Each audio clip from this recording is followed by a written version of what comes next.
Well, me and Pooh are gonna go check out the garden.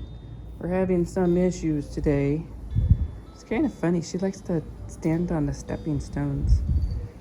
Been having some issues for a while. I put in these new bags and then put the drip to them.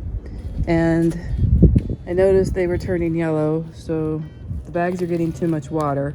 So I went ahead and turned off the drip at the line. I haven't watered them again yet because they're dry a little bit on top, so. But I have the same water on these and those, so kind of not sure what to do. I always wanted to do a separate line. As you see over there, there's two lines, and one line for the I was painting chairs, but one line for the beds and then one line for the tubs. It's weird, the tubs need more water in the summer, but right now they're too much water. I'm surprised though that the fabric bags, I just assumed that the water would just drain through if it was too much. So it's first year planting in these, so it's just kind of a learning experiment. So all of them, now I'm like at the very end, I don't even know if I can replant squash, and so I'm kind of sad.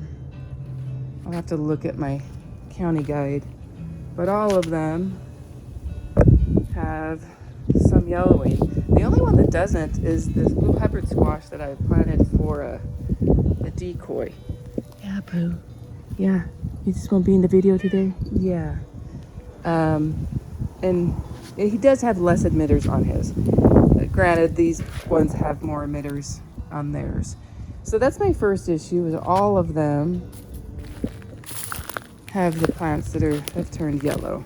Now there is some dark green in here, so maybe they'll bounce back. I don't know though why. I mean, if they will. I don't know if they will bounce back better. Looks like this one came up a little late. See how dark green he is.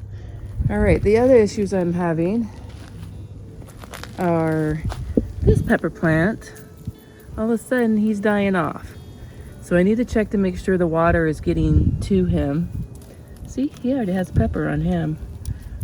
These were ones that I trimmed back and overwintered and moved, but it's crunchy and dry. So I feel like the emitter on this one must not be getting, yes, Pooh, must not be getting enough.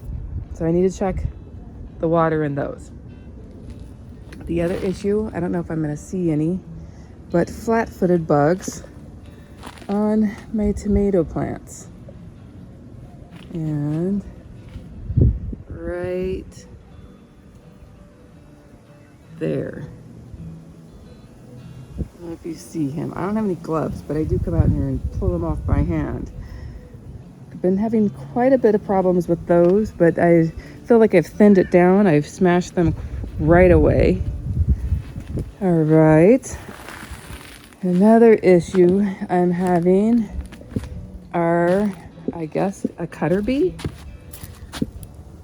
But I hear just let them be. All these leaves, I don't know if you can see, all these little perfect circles on it. Hey girl, I know, you just want so much lovin's right now. And then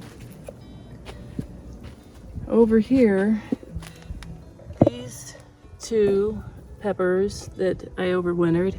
This is a huge Cosmo. It's just huge.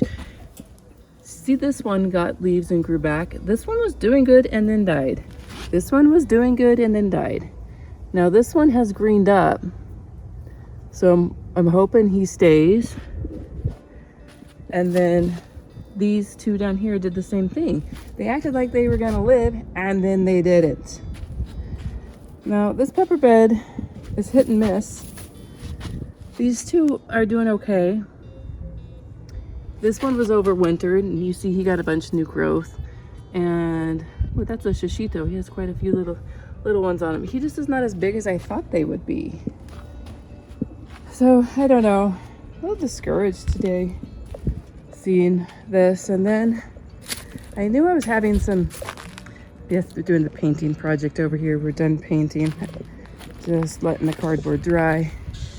The last issue I'm having that I'm quite sad about is my tomatillos. And I came out last week and sprayed them. I don't know if you can see right here. There's a beetle.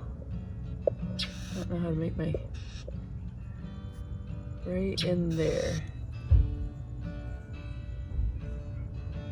And not only is there a beetle, there's this little larvae all over the tomatillo and up there. And I have waited, and I emailed my county extension last week, and they have not mailed me back. As you can see, I put diatomaceous earth, and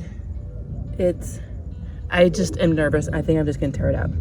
I don't know what to do.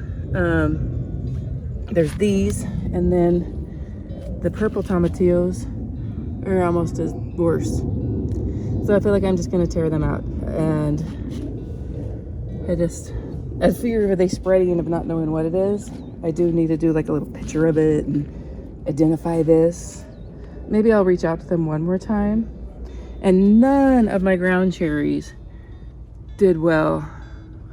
And I think I maybe planted them too soon. I'm not sure.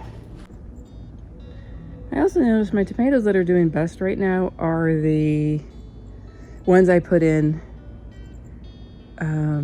October that made it through the winter. This one is huge and doing good. Then this Napa over here, same thing. He put it in October and he's huge and doing good. And then, not that my tomatoes are necessarily struggling, the small ones. I did have that gray mold disease that I figured that kind of had stunted their growth. But then I found, gotta go get my gloves. My goodness. So right here, I don't know if you can see a bazillion of those little baby flat-footed bugs. And I just get my gloves and I actually grab the whole tomato and just smash them in the gloves. Problem is the moment you come, they drop down into the straw and then you can't find them. So I'm just gonna let them be like I didn't see them, and then I'm gonna go get my gloves and then I'm just gonna grab the whole thing and smash them. But that tomato right there is doing pretty well. But then I had a tomato right here not doing well. Oregano died. My drip fell out of it. It was a temporary solution and I didn't see that it fell out of it. A little bit discouraged on what's going on, but I have to think of everything else that's going so well. These zinnias were a volunteer. The stem on these are so much thicker than anything else. But I came over here. These tomatoes over here are doing okay. These Paul Robesons, and but then over here, he's dying off. So it's always learning, losses and gains. One gain is this white tomatillo. It was the free one from Baker Creek that came in. Oh, and then we got to discuss the very tragic loss of the potato bed. I don't understand what's going on here. I also did email my county extension and they have not contacted me. So these are alive back here. These are dead. I've confirmed that there's water in there. These have splotches, so maybe it's white flies. I don't know. But can't get discouraged. But I'm gonna leave you all. I gotta go get some baby bugs to kill them. Thank you for learning and growing with the woodpile, where I'm kind of sad. But it's okay. There's good things. I got these beautiful cosmos over here. I got a bunch of tomatoes on the plant here. So, thank you for learning and growing with the woodpile.